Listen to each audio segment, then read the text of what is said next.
Hi guys, അപ്പോൾ നമുക്കിന്നൊരു വാട്ടേറ്റിൻ്റെ day ആയാലോ. അപ്പം ഞാൻ ഇന്ന് എണീച്ച ടൈമിൽ കുറച്ച് വെള്ളം കുടിച്ചു.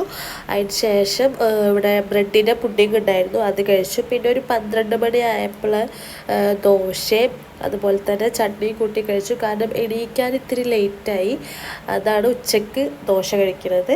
അതിന് ശേഷം ഫ്രിഡ്ജിൽ നോക്കിയപ്പോൾ ഐസ്ക്രീം ഇരിക്കുന്നുണ്ടായിരുന്നു, കുക്കീസിൻ്റെ, അത് കഴിച്ചു. അതിന് ശേഷം ഒരു 4:45 5 മണി ആയ ടൈമിൽ പൊറോട്ടയും നല്ല അടിപൊളി ചിക്കൻ 65 പിന്നെ കറിയും കൂട്ടി കഴിച്ചു. അതിന് ശേഷം ഈ ഒരു മാഷ്മെല്ലോ പോലത്തെ മിഠായി കഴിച്ചു, അത് നല്ല ടേസ്റ്റ് ഉണ്ടായിരുന്നു, പാൽപ്പൊടിയുടെ ഒക്കെ ഒരു ഫ്ലേവറായിട്ട്. പിന്നെ രാത്രിയായ ടൈമിൽ നെയ്ച്ചോറും നല്ല സ്പൈസി ബീഫ് കറി പപ്പടവും കൂട്ടിയിട്ടൊരു പിടി പിടിച്ച് മക്കളെ, അടിപൊളി ടേസ്റ്റ് ഉണ്ടായിരുന്നു. നമ്മൾ കഴിച്ചപ്പോൾ ഏകദേശം ഒരു 12 മണി 11:15 ആ ടൈം ആയിട്ടുണ്ടായിരുന്നു കേട്ടോ. അതിന് ശേഷം പിന്നെ ഈ ലേസ് കഴിച്ചു, ഇതും നല്ല ടേസ്റ്റ് ഉണ്ടായിരുന്നു. അപ്പോൾ അത്രയേ ഉള്ളൂ, ടാറ്റാ.